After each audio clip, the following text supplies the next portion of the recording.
ritualize it, they symbolize it, in their food and in their dress and in their art, and in the way they, live their lives.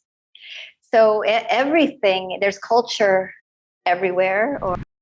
Hi, my name is Yana. Thank you for watching.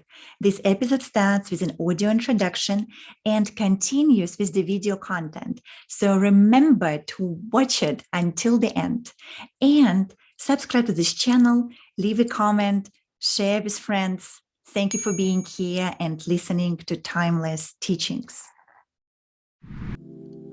Self-healing, modern awakening, and conscious relating are very popular topics at the moment in the spiritual community all over the world. However, what do these words mean and how can we apply these concepts to the real life in a practical way? Today, our guest is Amara Samata, who is the founder of InnerGuidance and collaborative relating system. She is a healer, coach, speaker, and trainer who works with an international clientele, uplifting the lives of conscious seekers, leaders, couples, and parents. My name is Yana and I'm your guide into the world of mysticism, spirituality, and consciousness. And you're listening to the Timeless Teachings podcast or watching Timeless Teachings YouTube channel, where we have an open and honest conversations with teachers and leaders from all over the world about the various aspects of what is called spirituality and consciousness, and its application in real life for people like you and me. Let's welcome Amara. Amara, it is an honor and a pleasure to have you here with us today. So thank you for joining Timeless Teachings platform. And let's just dive deep in. So my first question for you would be, what is self-healing? So I guess I would say that self-healing is really that willingness to return to wholeness. So often, healing has this connotation that something's off, or something needs to be fixed, when, well, on the deepest level, that's sort of ultimately not true. There's an inherent wholeness that's there. And how do we sort of, build pathways back to that, remember that, unlearn the things that got in the way of that? And yeah, so it's a process of realigning, reconnecting, facing yourself, meeting yourself, and really tuning in to the truth that's there. And that requires a willingness of the self to take that journey. And you have been doing it for a long time now. And we have known also each other for a very long time. So would you like to share with us in a beautiful, brief, incredible way your story, how Amara became who she is today? Okay, brief little mini story. Yes, we all have a natural curiosity, whether we keep that alive or we kind of put it to the side in life. I had a very, like all children, a curious nature, and I really wanted to know from a young age what's going on in this world. What's the truth? What's happening? What is all this created for? And so that curious mind, really took me on a journey of being interested, especially around the human realm of connection, self-discovery, personal discovery, and personal development. So I was very interested in psychology and spirituality and the science of being human and the art of being human. And this really led to, I did yoga, practiced yoga and taught yoga in a dedicated way for 12 years, which was really preparation for something else. I wasn't sure what it was, but that's part of what's happening, for sure in the yogic practice. And then I had a succession of teachers at a time in my life where I was really calling for the truth, throw in a good dose of, pain or conflict, trouble or trauma or drama. And, it speeds up the process of wanting to go beyond that suffering. So there was a time in my life where I really, really just wanted to know what's beyond this kind of personal suffering that comes in this, what do you call it, loneliness or frustration or resentment or depression. And so I met a series of teachers that all sort of, each one of them unlocked a different layer, different door, kind of boom, boom, boom. And at one point I was doing these very experiential practices that were very anything goes, Wild West, no teaching at all, just throw yourself in the deep end of you and sort of see what comes up. And so, I did have some tools for driving myself through my own inner landscape. So I was using those, but I really started to hit upon some big realizations and big shifts, and I didn't understand what's happening to me. What does this mean when you start to hit this transpersonal realm? And so one of my friends said to me, "Oh, you're speaking Tibetan Tantra." And I said, "What's that?" And they said, "Well, it's a long story. It's kind of secret. It's very hard to get the teachings, And I said, "No, I really need these teachings right now." And I was calling for a teacher. And they said, "Well, there's one lineage that will teach you according to your experience, which is Dzogchen." And so I said, "Okay, universe, please bring me a Dzogchen teacher." And all I ask is, and I said, I want them living in my house, teaching me every day. And all I ask is that they speak good English. And so, sure enough, manifesting is something that I've used in my life for a long time. And I've learned to put a lot of effort towards manifesting teachers and teachings. And so a teacher came in, and I ended up working with her for 2 years. And she lived with me for over a year and taught me every day the teaching. So I mixed this combination of theory with experiential practice. Yeah. And the two together, with also a background in a little bit in self-studied psychology, religious studies, spiritual studies. And I kind of pulled it all together and started to create this, a container for transformation. Thank you for sharing your story. I always find it's fascinating when people do that. And I think people who will listen to us or watch this interview right now, we can always relate to human part in a teacher. That is very important. And then someone goes, "Yes, me too. I have done that too. I can relate to that." So that's I always find the human element, particularly storytelling, is really important. Mm-hmm. And you do say that a big part of your work is around what you call a modern awakening. Mm-hmm. So can you tell us a little bit more? What is modern awakening in your perspective? Sure. So, well, awakening is awakening, from what to what. I'm talking about it's the conscious evolution of the self. When it happens at a rapid pace, we tend to call it, an awakening. It can also be in a different kind of pace, but in a modern sense, meaning kind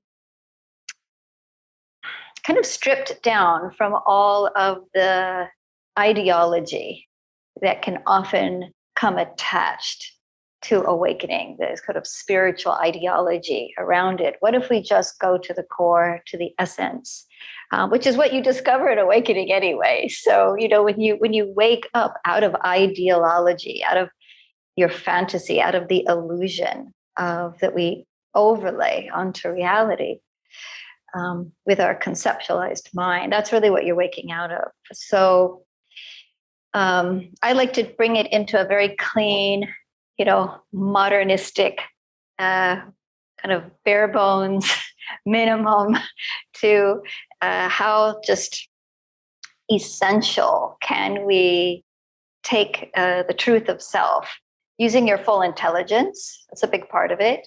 So your kinesthetic, emotional, psychological, and energetic intelligence all at the same time, inviting all of that in to through inquiry to question yourself, to sort of witness yourself and examine yourself, and until you kind of get to the ultimate paradox of that which cannot be found or named, the sort of beyond what we see. So I like to really make it one of my joys is bringing this to all types of people, certainly not just quote unquote spiritual people. I like spiritual people. I like non-spiritual people. I like the human experience of tapping into our potential. And we have so much untapped potential inside of us. It has nothing to do with any kind of ideology, any sort of lens that you look through the world, not a scientific lens or spiritual lens or psychological lens. These are all great lenses. But what I'm interested in is what's even beyond or behind that lens. So that's what I mean by modern.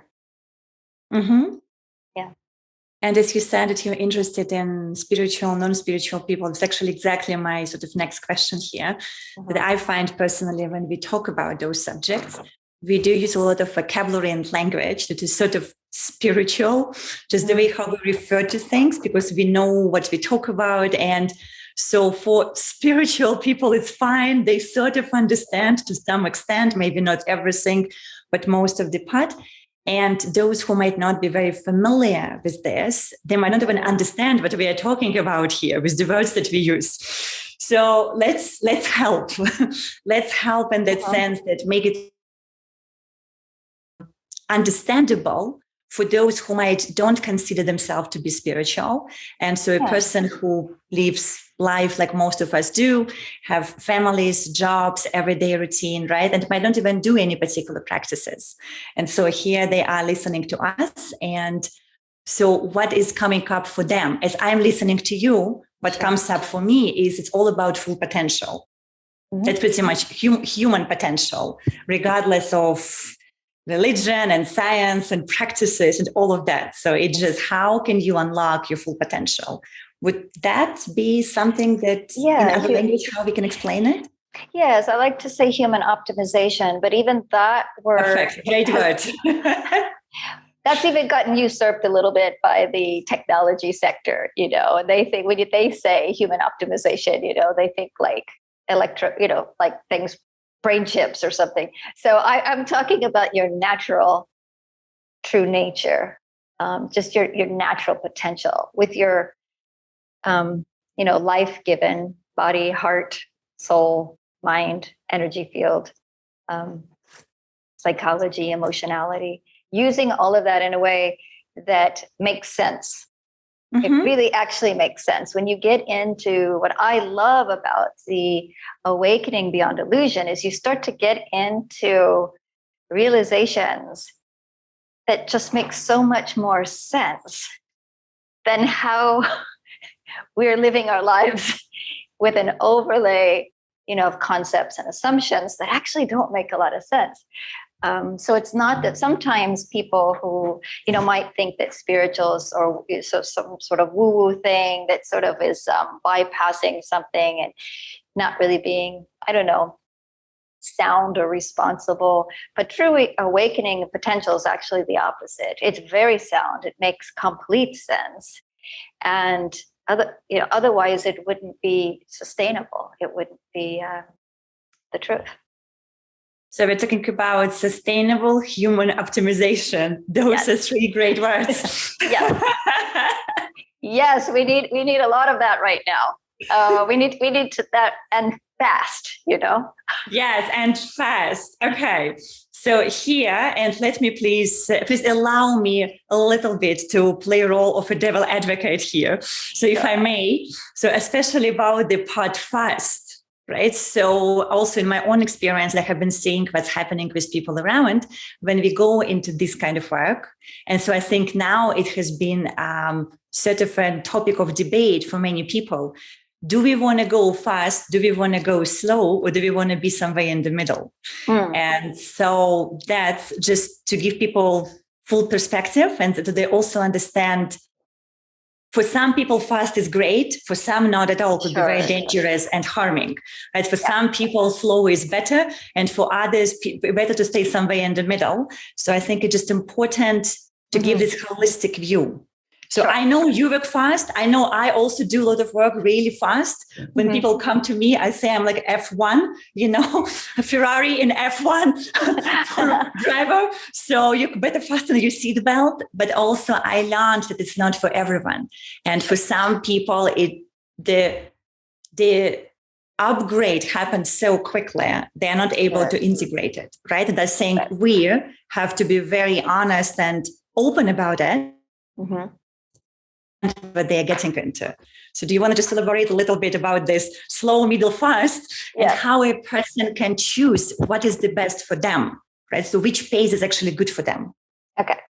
So yes, you are bringing light, and thank you to a classic teaching of what's called, step by step, skipping the grades or suddeners. It's for some people, the scenic route is the way, to move into realization, greater and greater, as, in a very kind of like graceful way. Other people kind of learn a few steps back and then leaping forward and back and forward.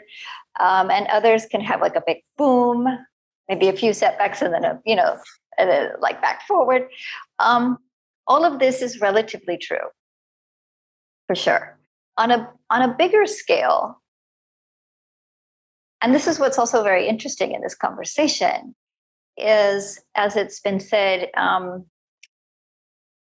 of course you can go even bigger than that conversation, but on the, like when you add technology in, if we, one of the common thoughts being thrown around right now is that if we don't understand our natural human potential while we're creating technology, that's optimizing us, that's not going to add up to a good thing. It's creating from a place of, we'll call it ignorance or not yet realized, something that's very quickly taking over the world is going to have very, from a human point of view, definitely not a positive experience for most people. And so it's very important that as we play with accelerated artificial intelligence, that we look at accelerating our own natural united intelligence. So I think that it's become a little bit of a luxury to get to hang out in your chosen category. I think that we're being amped up to wake up, grow up, and really show up in a way that's maybe a little out of our comfort zone.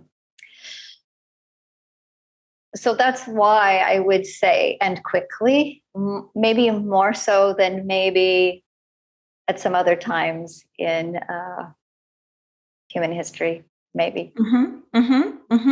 Yeah. Absolutely.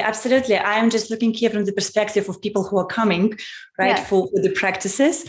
And I just, for all our also listeners and the audience who is watching, it's an important, I find personally, it's an important moment to be aware of yourself. And I know that Amara, because I know her personally, she has integration tools. And again, so here we have just honest conversations with pretty much friends during those interviews. And some of them maybe not that much friends because I don't know them that well. It's just I know you and I know that you have tools. And at the same time, I'm just keeping this widened perspective here during this particular conversation for the sake of our audience. So guys and girls, those who are listening to us, just be very careful when you come to a teacher and make sure that this person has integration tools after the process when they say that their process is fast, right? Because otherwise you're going to land on your face. And so I think Amara and I had this conversation also several years ago. I mean, she definitely landed on her face several times in her life because she went through those accelerated processes without proper integration tools. I can definitely relate myself to this too. I went through similar ones with different people, landed on my face. And it is really hard to pick up your pieces back together. And I think also a big part of your teaching, from what I know about you, is about doing it graceful, right? And I think also when you guide, you always say, let's make it graceful. So at the same time, so now people are listening to us and we say, yes, let's wake up fast. And then they go somewhere, maybe not to you, not to me, to someone else. And I'm not saying we are having all the answers by any means. Like I'm not promoting it this way, but just let's use common sense, And so just when you guys go around and just make sure you have this holistic view also on the guide and the teacher. So especially with the fast modalities, right? Yeah, it's not going to do anybody any good if we're, rushing, out of fear or desperation or something, against the clock. Although a little pressure, I think is good for kind of getting your attention. But we want to be at a, and the truth is, I mean, awakening can be instant. It's not, I know it seems so difficult, we have so many layers built up against true presence and true seeing.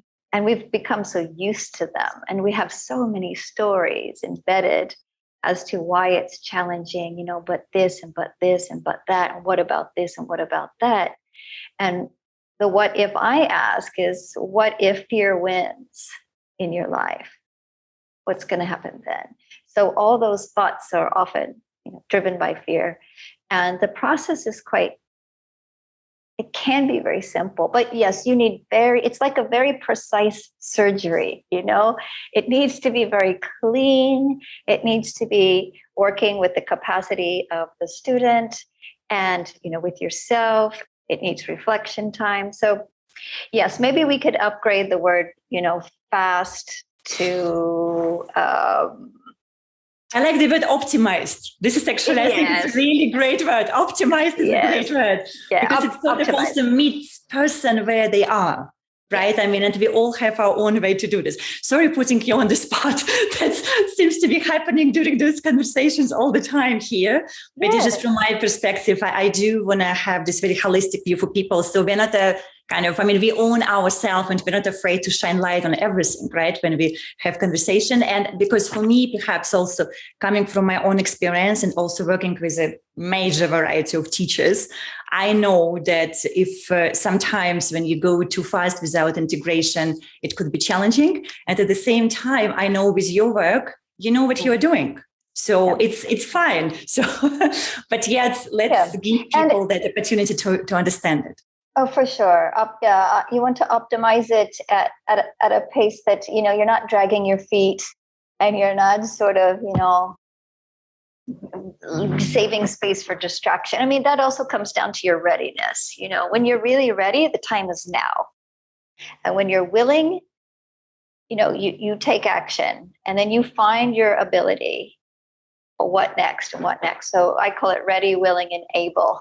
You must have all three of these things to really give appropriate optimization a chance. And in anything you do, and we're just talking about the doing and the being of this, having a more holistic consciousness, perception, right? But our people, it's also challenging. For sure. I mean, people are being challenged right now if they're not addressing their more optimal nature. This is happening. So we're kind of getting hit with, a rock and a stick, from both sides. That sort of, it's challenging if you do it. It's challenging if you don't do it. So, I say best just, get on with really what's living an integral life as much as you can. And bringing as much awareness to the life experience so that it has that if you're interested in a harmonious, happy, fulfilling, joyful, integrated, integral life, that's what we're talking about.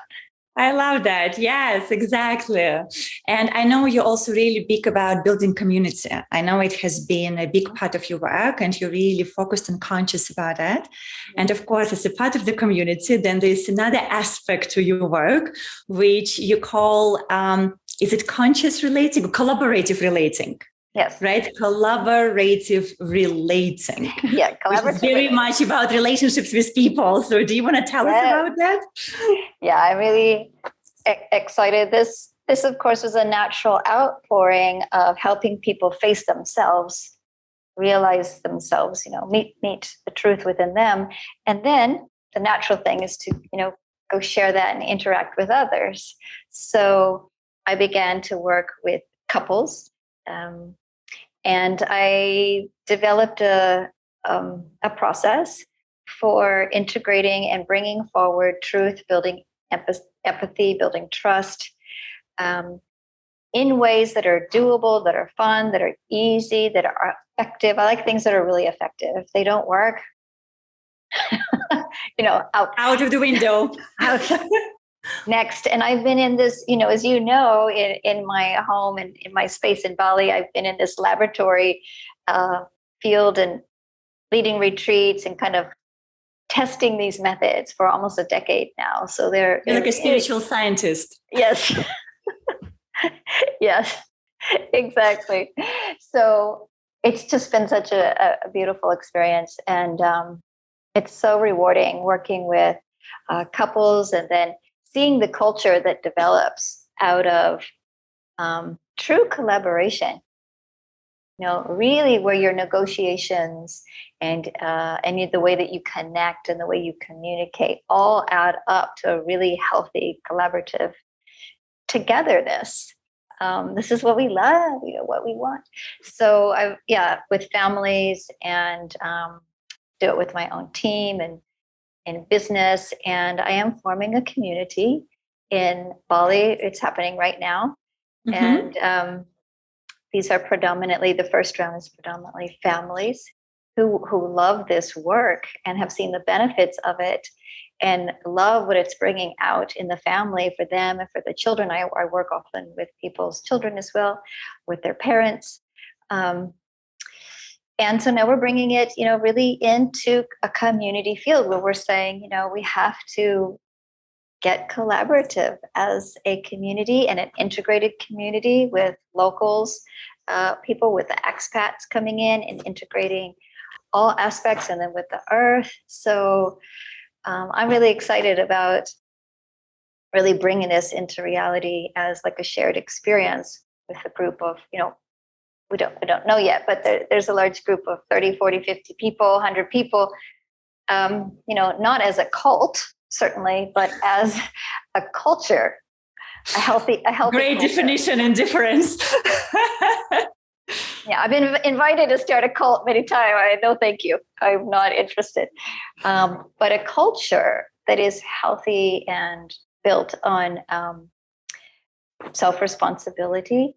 Let's just expand here a little bit more because I think it's important what you said. And the first time I hear this cult and culture together, I think it's a great way of addressing it. Again, because the way what we do here, we just pretty much highlight everything people would think anyway, but afraid to ask. So we just tell them without them asking, right? So and again, maybe someone is listening and goes, and what is the difference between cult and culture? I'm not sure I understand. So let's make it easy for them. So will you be able to just explain to us a little bit, what do you think cult is?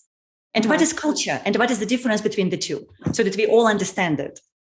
Sure. I'll do my best. So when I'm using those words, when we say the word cult, we are usually identifying the most non-beneficial aspects of culture.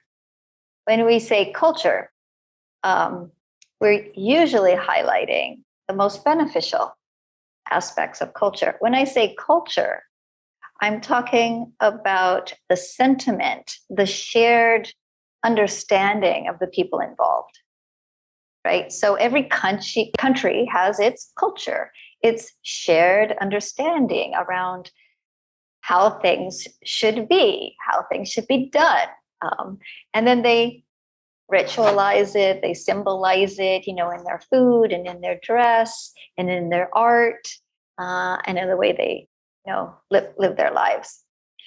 So everything, there's culture everywhere, or sort of lack of culture in some places. So we talk a lot about cultural re-education, and these words can get very slippery depending on the meaning behind it. But I will say a cult is one in which there's a way in which it's easy for things to be taken advantage of, and things are, ways of being and acting are not transparent, they're not honest. You'll see a lot of just these bad communication habits, connection habits, guilt tripping, shaming, subtle things not being said that incentivize some sort of consequence if you don't go along, with the culture of the cult, as opposed to a healthy culture, which is based on, and I have 5 or 6 things that I base a healthy culture on. The first one is acknowledgement. So this is one of the top. So I'll give you the keys of a healthy culture. Please. Guys, listen very carefully. So whether it's you and your husband, your wife, your partner, your friend, your family, and then I teach ways to implement these into your family using ritual and symbology, charts you put on your refrigerator, and you can point to that things that you can do that say, we know what this means. So you start to gather a conscious belief system, within the people involved. So number 1 is acknowledgement. This is where you're seen and you're heard and you're sharing acknowledgement. Some of the highest forms of acknowledgement are appreciation and gratitude. So nobody comes to the table without appreciation. We don't start a conversation without appreciation. It won't go well. That's just the rule. It's a good one to follow. So that's step 1, one of the keys.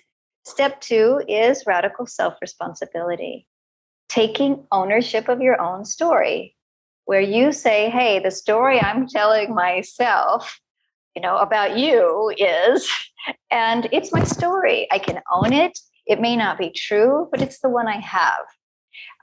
And so I'm able to say, the story I have is I feel like I'm telling myself this, what's happening for me is I keep wondering about this or that.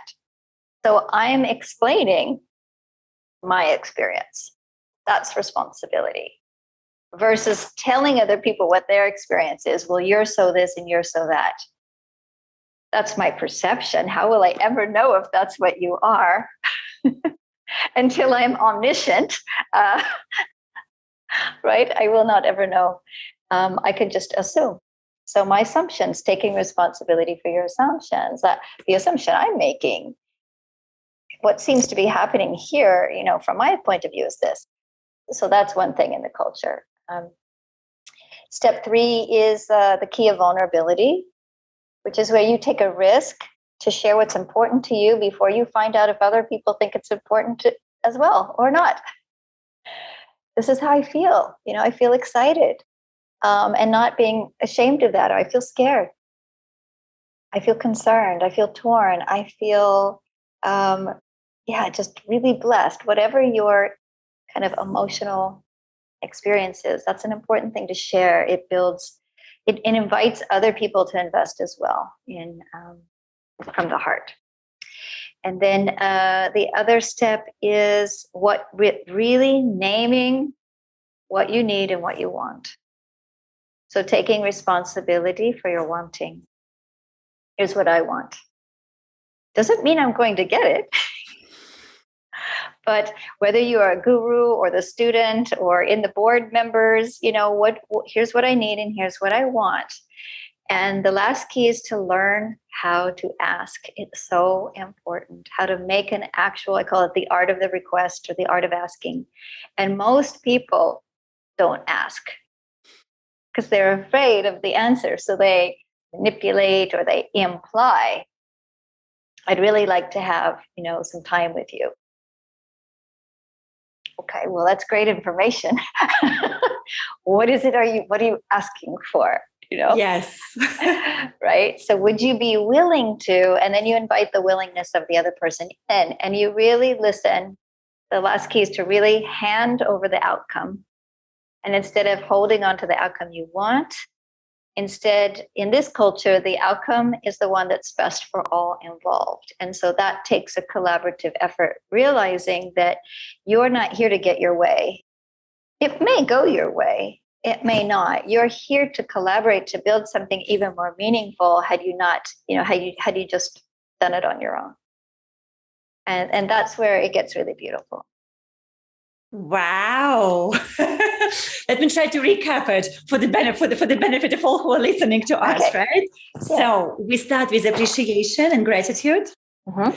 Then you mentioned the radical self-responsibility, when we take responsibility for our own story, right? What we are telling ourselves about others and ourselves. Yes. Then it was vulnerability, where we say that when I'm vulnerable and I openly share how I feel and what's happening in the depths of my soul, then it gives permission other people to do the same. Mm-hmm. Then we are talking about being clear about your wants and needs. Again, first of all, in your own mind. Yes. And then the next step would be asking for that. So this ability to ask clearly other person without what you said, expectation that you will 100% receive it. You might, you might not, you might receive a fragment of it. So, but you have asked. Yes. And then as the last step is kind of letting go of the outcome, where it is not just for you to satisfy your own needs and your own wants, but it's creating this for everyone, whoever the parties are, right? Did I get it right? Yes, that's beautiful. Yes. Guys, you might want to write it down or re-listen to this again if you did not catch it yet, because those are great steps. And I think it's what you said, right? It applies to family. It applies to teamwork in the company.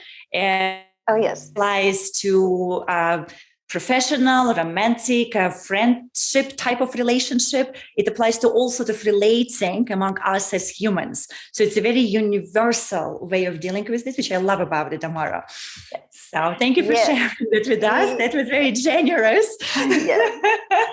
Yes, and I teach this, how to actually write this out, how to speak this, how to get in the flow of it. It's been used for people who were trying to, needed $1 million in investing, had tried for 2 years, couldn't get it. I said, how are you asking? And I said, well, no wonder you're not getting it.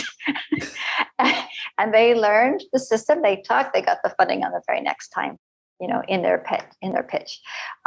With couples, how to relate better, how to connect better. Couples that are thinking, this is the end. It's just the beginning. When they learn how to speak in this way and relate, and it's so fascinating when you go through this process, because it really does break down. It helps you unlearn, sort of these old protective habits that aren't really serving you. So it seems quite simple, but it really starts to, Exactly. It actually requires inner work, right? It requires to be brave within yourself, and it requires to face perhaps insecurities. I mean, we all have to some extent, as humans, and own inner dialogue, and to work it through. And I guess this is where the work comes. When people come to you and work with you, actually, in order to be able to ask in this, which feels very simple, you have to do a lot of work on yourself. That's right. So that's where the inner guidance work is working on you. And like, sometimes people realize, I don't actually know what I want, what I'm even asking for. So you have to do the work on yourself. Then you can get into the collaborative relating. And then it gets, then you start to work. It works in both directions. I need to, be honest with myself and the other person. The other person needs to be honest with themselves and with me. I need to care about myself and the other person. They need to care about themselves and me. So when you get all four of those working together, then you have a holistic, supportive, mutual relationship. Beautiful. And I can definitely relate to this. I mean, for myself, I am in a stage of my life at the moment when I'm learning what I want. So I can relate to this scale that you said when people ask me, so Yana, what is it that you want? Let me reflect on this and I will get back to you. So when you say that there are people who might not even know what they want, I mean, right now I am one of them, and it's really interesting. And so I can totally relate to this. And yes, absolutely. It requires some time and reflection and work just to figure out it first for yourself before you're even able to ask. So thank you. Thank you for sharing this, Amara. That was, I love that. That was great. Yeah. And my next question would be for you. Share with us a little bit, why are you doing the work that you do? Like for you, right? So what is in it for Amara? Okay. Well, there's two answers, like in a way to that. So on one side, I don't feel like I do work. And to say that I had an awakening is not really true, because there is no I that wakes up. The I of self identity really falls away, and then awakeness is just there. A view beyond the overlay of ego is just presence, very natural. So I no longer hold in the way I did before a sense of me that's doing work. So it's a very interesting paradox where if I'm working with people, I know what's happening and I'm in that process and it's going great. When I step away, I don't really have a lot of concept about me and my work. There's not a lot. Whatever is in presence is there. So that's just an interesting part of being me. But besides that, putting that aside, within that, there is a human aspect, right? That is having a human experience. And for me, I watched my family growing up as a child really struggle with communication and struggle with connection at times in a way that was really traumatic. And I thought, surely we can do better than this. There has to be a better way. And same with living life. I just thought, there's some sort of magic we're not connecting with. It seems like we could be doing a lot better. We could be having so much more fun on this planet. What are we doing? Walking around with our frowns and our frappuccino, keeping to ourselves, not looking at each other. And I thought, this is bizarre. So for me, it's like, I'm curious what's possible, how open, how alive, how inspired, peaceful, graceful, joyful, blissful can we be? Are we allowed to be that? Is it okay to be like that? And for me, life is a big discovery of not really wasting the potential that's there in any moment. And I can see that life is down here, it seems very dense and long, but it's actually quite a small flash of experience. So I like to make the most of it. And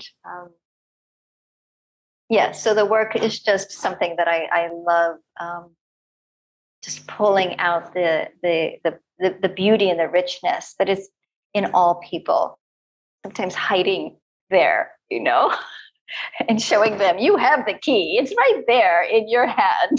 I'm just pointing to the key and helping you unlock yourself. And I think that's, for me anyway, human potential is the most meaningful thing I could find to dedicate a life to. Beautiful.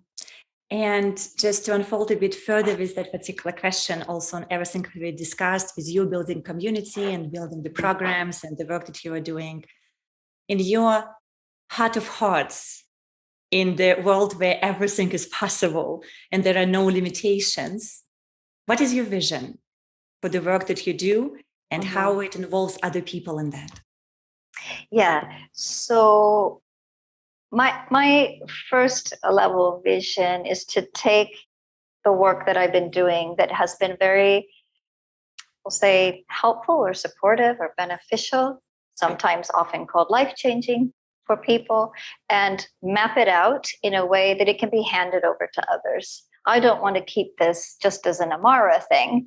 This is a discovery of inquiries, sequential processes, ways of questioning, ways of allowing our truth to come forward that I want other people to be able to facilitate. So the Inner Guidance Institute is in the process of being launched. I just looked at the new site today, very exciting.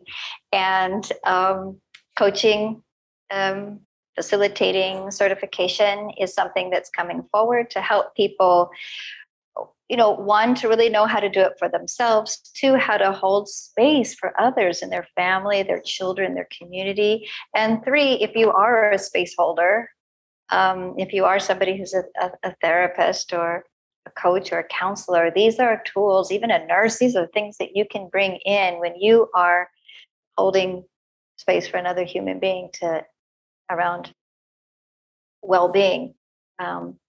Tools that can really help cut out the confusion and accelerate the understanding.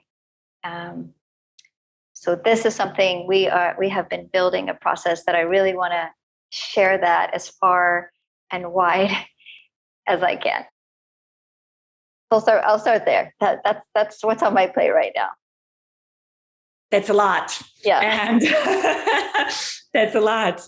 Yeah. And that also brings us, I think, to the end of our interview today. So I have just a final question for you. Okay. What was your favorite playful activity as a child? Oh, favorite playful activity.